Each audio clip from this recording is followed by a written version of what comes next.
talk about mental health and childhood, and do mental health problems start in childhood, or is it something that comes on in later life? And I asked this question on my wall yesterday and got some really interesting responses. A lot of people saying that they do believe that it starts in childhood. So there is no yes it does or no it doesn't. The truth is some people are genetically predisposed to have a mental health condition.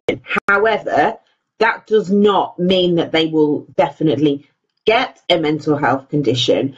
It just means that they have the genes in their DNA which potentially, given the right circumstances, could result in a mental health problem.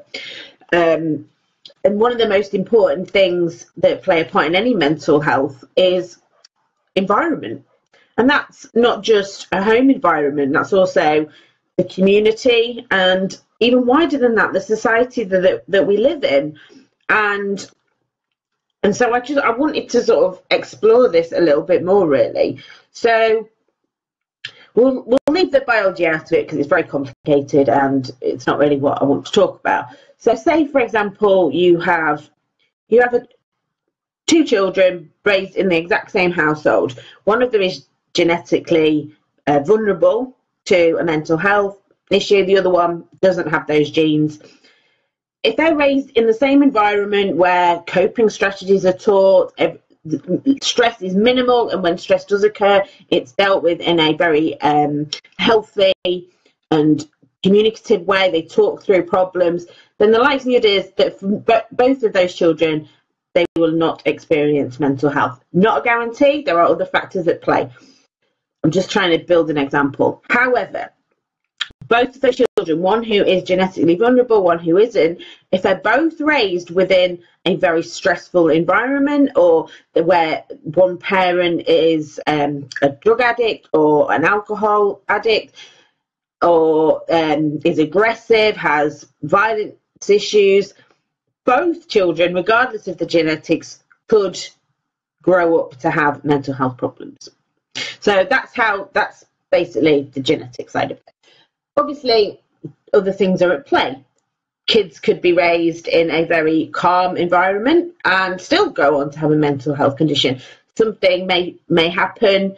There may be a traumatic incident that happens that is unavoidable. There's lots of things that go on in modern society. They could be involved in that, and that could cause post-traumatic stress disorder. It could cause anxiety. And that's nothing to do with genetics, that's all about their environment. So,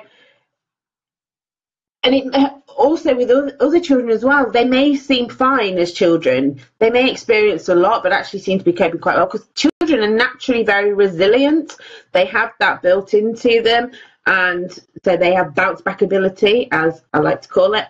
But once they reach adulthood, they've obviously stored all those memories, and so they, without even knowing, they could start to come out, and that's when mental health problems can occur. So even though they seem to have coped fine with it, the event might not even have caused them much difficulty at the time, but come later on, it could really trigger it.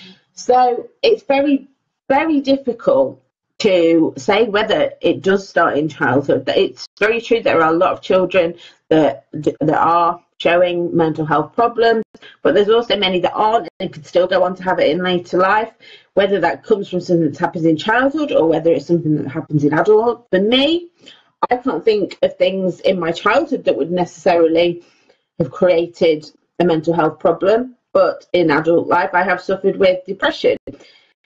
I'm not saying, without going through my entire history, there probably are things. I mean, just even saying that, I can think of a couple of things that might have triggered, but nothing major, not one big incident. I wasn't a victim of abuse in any form.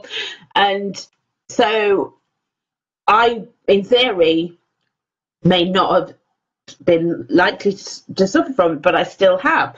And this is why mental health is so fascinating, because actually there is no cause and effect. There is very little that we can say because A happened, B happened. if you stop A from happening, B won't happen. We can't do that because there's so many factors at play, and mental health is so complex. It's based on so many different things that actually it's very hard to get to the root cause of it. But I want to talk about your kids and how to protect them. One of the main things that you can do is really think about the environment that you create. And like I say, that's in your home. When stress happens, how are you dealing with it? How are you modelling that behaviour? How are you teaching them to deal with stress?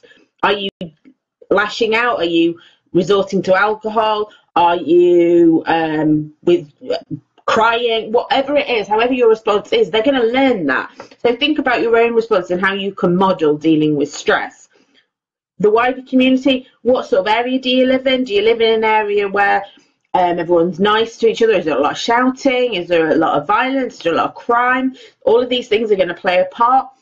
Society, how do you protect children in modern society? We have conversations. How much do we share with them? It's about having age appropriate conversations, but these are all things that you can do to think about your mental health. And guess what I'm trying to say is good mental health starts in childhood.